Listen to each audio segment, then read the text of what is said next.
দোয়া কবুলের দ্বিতীয় পর্বে সবাইকে সুস্বাগতম। আসসালামু আলাইকুম। সকলের উপর শান্তি বর্ষিত হোক। This is Fatema from Fatema education tutorial.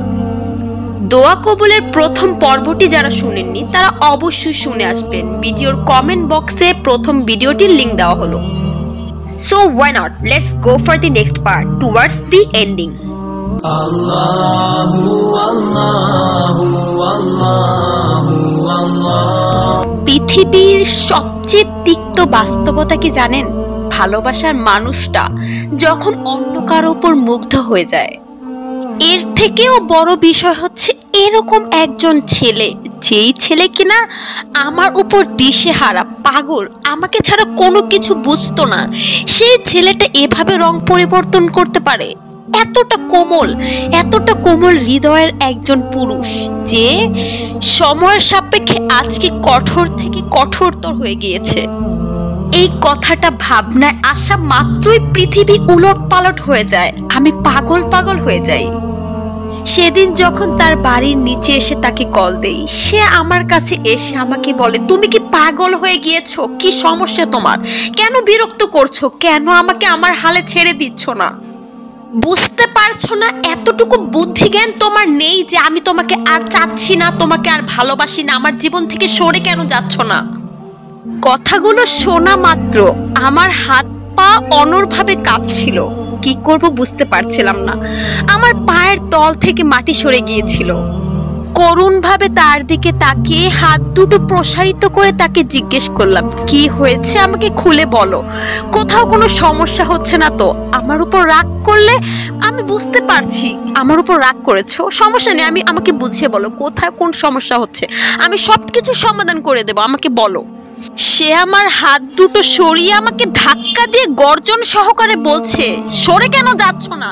Don't you have sense? ভাই, আমি কার সাথে সম্পর্ক করেছি? এই মেয়ে দেখি পুরো পাগল। What kind of silly girl you are? সবকিছু এত দ্রুত হচ্ছিল যে আমার বুঝার বাহিরে চলে গিয়েছিল। তারপর নিজেকে সান্ত্বনা দিয়ে জাস্ট বুঝার চেষ্টা করছিলাম কি হচ্ছে। আদৌ এটা কি স্বপ্ন না বাস্তবতা? সে আমাকে ধাক্কা দিয়েছে, এটা তো আমি কল্পনাও আনতে পারিনি কখনো। ঘটনাটির প্রতিক্রিয়া এত বেশি ছিল যে আমি কান্না শুরু করে দিয়েছিলাম। কম্পনত অবস্থায় তাকে বুঝে উঠার এবং নিজেকে বোঝানোর চেষ্টা করতে করতে, যদিও আমার জানা ছিল যে সে সম্পর্কে রয়েছে, তাকে জিজ্ঞাসা করলাম এবং বললাম, তুমি আমার উপর রাগ করেছো, তাই তো তুমি আমার সাথে এরকম ব্যবহার করছো, তাই না?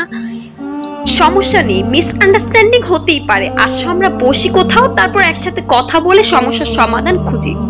সে আমাকে বলল, do you think I am joking with you? Does I look like a joker? How funny. Listen me, I wanna get relief from you. Just stay away. Just let me alone. তারপর পরিস্থিতি বুঝে অন্তরে পাথর বেঁধে তাকে জিজ্ঞেস করলাম, কে সেই মেয়ে?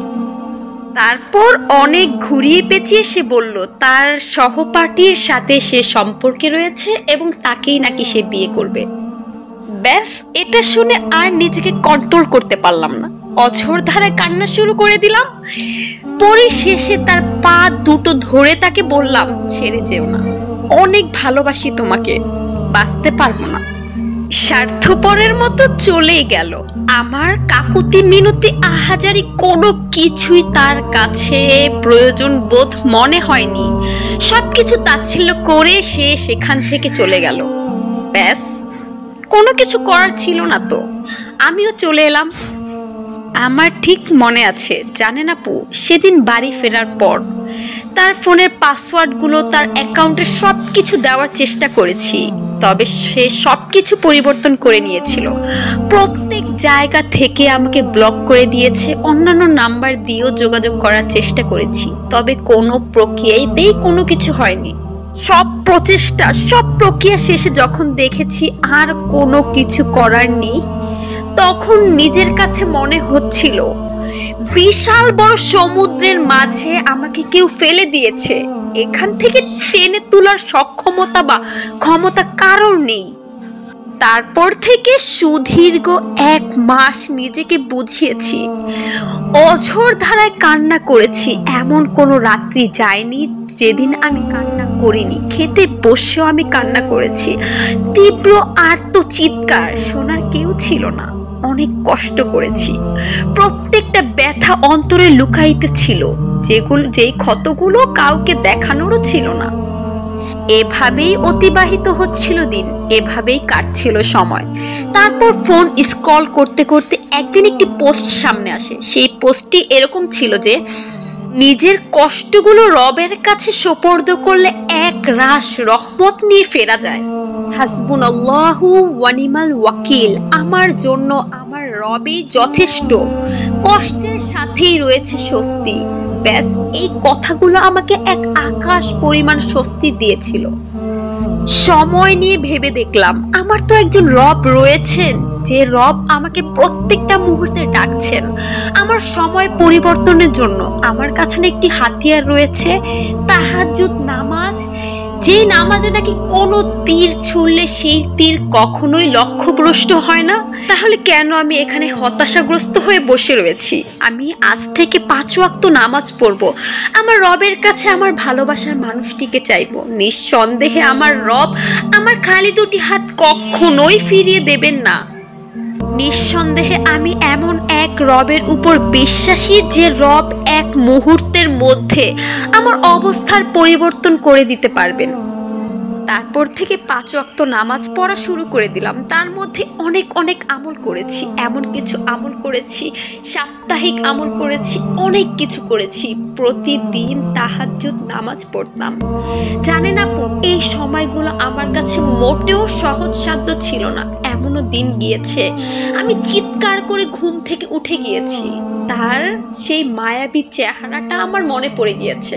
কতটাই না কোমল হৃদয়ের সেই মানুষটি ছিল যাকে আমি ভালোবেসেছি, আর বিপরীতে কতটাই না কঠোর একজন মানুষের প্রতিচ্ছবি আমি দেখে এসেছি। এই দুইটা মানুষ মোটেই এক নয়। যেই মানুষটিকে আমি পাগলের মতো ভালোবেসেছি, যে মানুষটি আমাকে পাগলের মতো যত্ন করেছে, ভালোবেসেছে, সেই মানুষটি কতই না আমার আপন। বিপরীতে যেই মানুষটি আমাকে অবহেলা করেছে, কতটা না কঠোর বাক্য শুনিয়েছে, কতটা না ভয়ঙ্কর ভাবে আমার অন্তরে ক্ষত সৃষ্টি করে দিয়েছে। আমি মোটেই সেই মানুষটিকে চিনি না, মোটেই সেই মানুষটিকে আমি বড্ড বেশি ভয় পাই।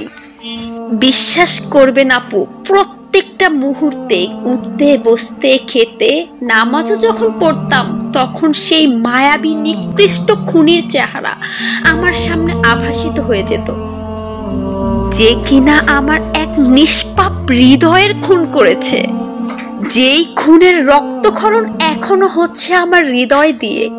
এই খঞ্জর, এই ক্ষত কখনোই মুছার নয়, এই ক্ষত কখনোই বিলীন হয়ে যাবে না।